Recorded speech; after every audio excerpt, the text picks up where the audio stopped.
ఉత్తమమైనటువంటి పౌరుల్ని, సమాజానికి ఉత్తమమైన పౌరుల్ని అందించాల్సినటువంటి పాఠశాలల్లో గురువుల్ని నియమించాల్సినటువంటి విద్యాశాఖ ఎంత తప్పుడు పనులు చేసిందో, ఎన్ని అక్రమాలు చేసిందో అసలు చూస్తే మనకి ఇంత దుర్మార్గాల, ఇంత పాపాల. 99 పైసలకి భూములు ఇచ్చి బాగానే వేసుకుంటున్నారు కదా.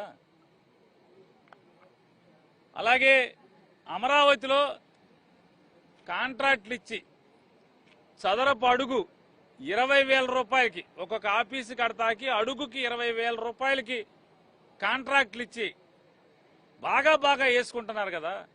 వీటిల్లో కూడా వేసుకోకపోతే ఏం కర్మరా అని చెప్పానంటే, సమాజాన్ని తీర్చిదిద్దేటువంటి స్కూళ్లలో, ప్రభుత్వ స్కూళ్లలో పనిచేసేటువంటి, చదువు చెప్పేటువంటి గురువుల నియామకంలో కూడా ఈ తప్పుడు పనులు చేయటం. ఇక ఎవడేమనుకుంటాడనేది సిగ్గొదిలేశారు. కనీసం పాపభీతి, అరే సమాజానికి నష్టం చేస్తున్నామే. ఈ బడిలోకి వచ్చినోడు మళ్ళీ 35 ఏళ్ళు 40 ఏళ్ళు ఈ గబ్బిలిన్ లాగా పట్టుకు ఏలాడతాడు కదా. ఈ దుర్మార్గుడు వచ్చినోడు, తప్పుడు రూట్లో వచ్చినోడు, చిల్లర కొట్టి వచ్చినోడు 30-40 ఏళ్ల పాటు ఆ స్కూల్లో గబ్బిలిన్ లాగా ఏలాడతాడు కదా. ఆ పిల్లల చదువు బతుకు పరిస్థితి ఏంటనేది ఇంగిత జ్ఞానం కూడా లేకుండా చంద్రబాబు నాయుడు గారి ప్రభుత్వం, ఆయన కొడుకు నాయకత్వంలో ఎంత నీచాలు చేశారంటే, 16,000 పైచిలకు టీచర్ పోస్టులు తీసాం, మెగా డిఎస్సీ అని చెప్పి ఎంత డగా డిఎస్సీ అంటే మెరిట్ లిస్ట్ ప్రకటించరు. నిజంగా ఇది అద్భుతంగా చేస్తే, పారదర్శకంగా చేస్తే ఈ 3,30,000 మంది రాశారు. 16,000 పోస్టులకి 3,30,000 మంది పోటీ పరీక్ష రాస్తే ఏం చేయాలి? మెరిట్ లిస్ట్ ఇవ్వాలా అక్కర్లేదా? ఎవరికి ఎన్ని మార్కులు వచ్చినాయి, 1వ ర్యాంక్ ఎవరికి, 3,30,000 ర్యాంక్ ఎవడికో ఇవ్వాల్సిన పని ఉందా లేదా? ఎవరంట మెరిట్ లిస్ట్ ఎవరంట, బయటికి ఎవరికి ఎన్ని మార్కులు చెప్పరంట. ఫోన్కు మాత్రం మెసేజ్ వస్తుందంట, యు ఆర్ సెలెక్టెడ్, నువ్వు ఎంపిక చేయబడ్డావు అంటే. ఎంతకు ఎంపిక చేయబడితే అంతకు మెసేజ్ పంపిస్తారు, మరి అన్నో ర్యాంక్ ఇస్తారు. ఎవడెంత కొడితే అంత ర్యాంక్ ఇస్తారా?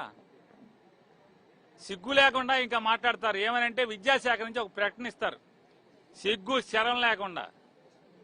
అన్నమైనా తినేదని అడుగుతున్నాను. ఆ ప్రకటన ఇచ్చేవాళ్ళు కేసు పెడతారంట. డిఎస్సీ మీద ఎవడన్నా మాట్లాడితే బొక్కలు వేస్తాం. తప్పుడు పనులు చేయటం, మిమ్మల్ని ప్రశ్నిస్తే జైలు వేస్తారా? 16,000 చిల్లర పోస్టుల్లో ఎంత దుర్మార్గం అంటే, 2012 సంవత్సరంలో ఆంధ్రప్రదేశ్ రాష్ట్రంలోని ప్రతి ప్రభుత్వ సంస్థల్లో నియామకాలు చేసేప్పుడు స్పోర్ట్స్ కోటా కింద, అంటే క్రీడాకారుల్ని ప్రోత్సహించే ఉద్దేశంతో, క్రీడల్ని పిల్లల దగ్గర నుంచి చదువుకునే విద్యార్థుల దగ్గర నుంచి అందరిలో క్రీడాతత్వాన్ని ప్రోత్సహించేదానికి, నైపుణ్యాలను వెలికితీసేదానికి 2% క్రీడాకారుల కోటాలో అన్ని ఉద్యోగాల్లో రాత పరీక్షల్లో పాస్ అయిన తర్వాత మాత్రమే ఆ కోటాని ఇవ్వాలి. అది జీవో 2012. నారా చంద్రబాబు నాయుడు గారు పుట్టినరోజు ఒకరోజు ముందు 19వ తారీఖున 2024లో ఓ జీవో ఇచ్చారు. జీవో నెంబర్ 47, తర్వాత జీవో నెంబర్ 4, ఈ 2 ఇచ్చారు. అటు ఏంటి అంటే 1% పెంచి 3% స్పోర్ట్స్ కోటా అంట. అసలు పడిపోతారు విలేకరులు, ఇక్కడ నా ముందున్న విలేకరులు కూడా పడిపోతారు. టెట్ కానీ డిఎస్సి కానీ పరీక్ష రాయకుండా సరాసరి తీసేసుకుంటారంట. పరీక్ష రాయక్కర్లేదంట. 3,30,000 మందిలోంచి కాదు తీసేది, దొడ్డిదారుల నుంచి వెనకో తలుపు తీస్తారు. తలుపు తీసి దాంట్లోంచి దొంగ సర్టిఫికేటా, అది మంచి సర్టిఫికేటా, నిజమైన ఈ ఆటగాడా అనేది లేదు. 29 ఆటలుంటే ఆ 29 ఆటలని 67 ఆటలుగానే ఎంతో మార్చారు. 67 ఆటలుగా ఆ జీవో నెంబర్ 4, 67 ఆటలు ఏంటయ్యా అంటే ఆశ్చర్యపోతారు మీరు. మనం చిన్నప్పుడు రింగ్ ఆడుకునేవాళ్ళం, టెన్నికాయిట్, అది పర్ల సందుల్లో గొంతుల్లో బ్యాట్ ఉచ్చుకుని రబ్బర్ బాల్తో క్రికెట్ ఆడతారు. రబ్బర్ బాల్ క్రికెట్ కూడా ఉద్యోగం తీసేయడానికి స్పోర్ట్స్ కోటా అంటారు. చిన్నప్పుడు తాడు లాక్కునేవాళ్ళం, అటో 10 మంది ఇటో 10 చేంజ్ అయ్యి టగ్ ఆఫ్ వార్ అని ఆ తాడు లాగటంలో కూడా టీచర్లు పోస్ట్ ఇచ్చేయచ్చంట. బొంగరాలు వేయటం ఇక దాంట్లో లేనిదే అంటే బచ్చాలు, గోడంబెళ్ళ, గోళీలు ఈ ఆటలు తప్పితే మిగతా అన్ని ఆటలు పెట్టారు. పేకాట లేదులేండి. దాంట్లో అది వేరు డబ్బులు. ఆ డబ్బులు ఎమ్మెల్యేలు ఊరుకోరుగా. పేకాట దీంట్లో పెడితే వాళ్ళది ఎమ్మెల్యేల రైట్లు. చంద్రబాబు నాయుడు పేకాట దీంట్లో పెడితే కుదరదు. ఇంత అపహాస్యం చేస్తా టెట్ కానీ, నీట్ కానీ, డిఎస్సి కానీ టెట్ కానీ లేకుండా దొడ్డిదారిన 421 మందిని రకరకాల హై స్కూల్ పాఠాలు చెప్తాకంటున్నారు, ఎలిమెంటరీ పాఠాలు చెప్తాకంటున్నారు. ఆల్రెడీ వ్యాయామ ఉపాధ్యాయుల పోస్టులు అంటారు. ఇట్లా అన్ని రకాలుగా సరాసరి రిక్రూట్మెంట్. ఇంతకన్నా పచ్చి పాపం లేదా? తప్పు కదా, ఇది నీచం కదా. నేను ఛాలెంజ్ చేస్తున్నా, ఆంధ్రప్రదేశ్ రాష్ట్రంలో జరిగినటువంటి దగా డిఎస్సి, మెగా స్కామ్ గా జరిగినటువంటి డిఎస్సిలో రిక్రూట్మెంట్ లో 421 చిల్లర మందికి నేరుగా స్పోర్ట్స్ కోటాలో 3% చొప్పున రిక్రూట్ చేసినటువంటి ప్రతి ఒక్కరి సర్టిఫికెట్ని బయట పెట్టమని ఛాలెంజ్ చేస్తున్నా. ఇన్నాడు ఏదో బోత్ ఆర్ నాట్ సేమ్ అని ఏదో చెప్తున్నావు రోజు సొల్లు కబుర్లు. ఛాలెంజ్ చేస్తున్నా, బోత్ ఆర్ నాట్ సేమ్ అని సినిమా డైలాగులు చెప్పడం కాదు. నీకు కలేజా ఉంటే నిజాయితీగా రిక్రూట్మెంట్ చేశామని కనుక మీరు చెప్పగలిగితే స్పోర్ట్స్ కోటాలో రిలీజ్ చేసినటువంటి ఎంపిక చేసినటువంటి 400 చిల్లర మంది ఉపాధ్యాయుల యొక్క స్పోర్ట్స్ కోటా సర్టిఫికెట్లు వాళ్ళ డిఎస్సి టెట్ రాశారా, రాయలేదా, లేదా వాళ్ళది నిజంగా వాళ్ళు బీఈకున్న సర్టిఫికెట్ ఎక్కడి నుంచి తెచ్చారు, ఏ కాలేజీలో పాస్ అయ్యారు, ఏ యూనివర్సిటీలో పాస్ అయ్యారు, ఎన్ని మార్కులతో పాస్ అయ్యారు, ఇలాంటి వివరాలన్నీ బయట పెట్టే దమ్ము మీకుందా అని అడుగుతున్నాను. మెరిట్ లిస్టే బయట పెట్టేటువంటి సినిమా మీ దగ్గర లేదు. ఇంక సినిమా డైలాగులు చెప్పుకోవటం ఎందుకు?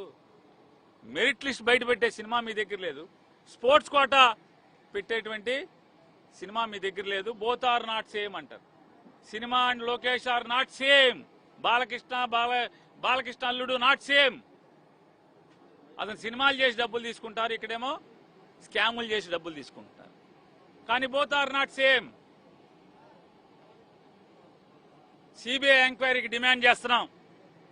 ఆంధ్రప్రదేశ్ రాష్ట్రంలో 16,000 పైచిలకు ఉపాధ్యాయుల నియామకం జరిగినటువంటి స్కామ్ మీద సిబిఐ విచారణ జరగాలి అని చెప్పి డిమాండ్ చేస్తున్నాం. సత్తా ఉంటే, కలేజా ఉంటే, అంతరాత్మ ఉంటే, నిజాయితీగా మేము రిక్రూట్మెంట్ చేశాం అంటే మెరిట్ లిస్ట్ బయట పెట్టండి. స్పోర్ట్స్ కోటాలో ఎవరెవరిని ఏ సర్టిఫికెట్లతో, గోళీలతో చేశారా, పేకాటతో చేశారా, తాడులాగే దాంట్లో చేశారా, బొంగరాలాట్లో చేశారా, బచ్చాల్లో చేశారా, గోడింబెళ్ళలో చేశారా, దేంట్లో చేశారు, ప్లాస్టిక్ బాల్తో క్రికెట్ ఆడే దాంట్లో చేశారా, దేంట్లో చేశారు. రిక్రూట్మెంట్ బయట పెట్టమని డిమాండ్ చేయడమే కాకుండా ఇవాళ డిఎస్సి మీద తప్పుల్ని ప్రశ్నిస్తే కేసు పెడతారా? పెట్టుకోండి. కైలానీలు, రమేష్ యాదవ్, అశోక్ పేరున్నాని మేము మాట్లాడుతున్నాం, తప్పుల్ని నిలదీస్తున్నాం దొంగతనంగా. ఎందుకంటే GO 3% GO without competitive exams, రాత పరీక్షలు లేకుండా రిక్రూట్మెంట్ ఇచ్చిన జీవోని ఈ టీచర్ల నియామకం చూడండి. ఇంకోటి, టీచర్ల నియామకం పూర్తవగానే దాన్ని రద్దు చేసి మళ్ళీ వెంటనే జీవో ఇచ్చారు. 3% కోటానే. కాకపోతే రాత పరీక్షల్లో అంటే కాంపిటేటివ్ ఎగ్జామ్స్ లో పాస్ అయిన తర్వాత మాత్రమే స్పోర్ట్స్ కోటా అని. మరి ఆ ఒక్క జీవోకి తలుపు మూర్చారు కదా. ఆ లోపలికి వెళ్ళిన నువ్వు తలుపు తెరిచి లోపలికి వెళ్ళిన వాళ్ళు ఏంటి మరి? అది ఏమన్నా ఆకాశం నుంచి వచ్చారా, స్వర్గం నుంచి వచ్చారా, ఎక్కడి నుంచి వచ్చారు? వాళ్ళ రిక్రూట్మెంట్, టీచర్ల రిక్రూట్మెంట్ వరకు మాత్రమే కాంపిటేటివ్ ఎగ్జామ్ లేకుండా, డిఎస్సి లేకుండా, టెట్ లేకుండా, ఏమీ లేకుండా లోపలికి వచ్చేసేసి టీచర్లు అయిపోతారు స్పోర్ట్స్ కోటా కింద. మళ్ళీ వెంటనే తలుపులు మూసేస్తారు. లేదు, ఇక నుంచి ఆ ఒక్క పరీక్షకి మాత్రమే కాంపిటేటివ్ ఎగ్జామ్ అక్కర్లేదు. ఈ తప్పుడు పనులు కట్టిపెట్టి ఏదైతే తప్పుడు సర్టిఫికేట్లు, మెరిట్ లిస్టును వెంటనే డిక్లేర్ చేయాలి. స్పోర్ట్స్ కోటాలో ఏదైతే ఎవడెవడైతే రిక్రూట్ చేశారో వాళ్ళందరి సర్టిఫికేట్లను కూడా బయట పెట్టమని, లేదా సిబిఐ ఎంక్వైరీ వేసి మీ సాహసాన్ని లేదా మీ నీతి నిజాయితీల్ని నిలబెట్టుకోమని చెప్పని నారా లోకేష్ నాయుడిని, నారా చంద్రబాబు నాయుడిని ప్రశ్నిస్తానని పార్టీ పెట్టి అవి గాలికి వదిలేసి రోజుకో మాట పూటకొక మాట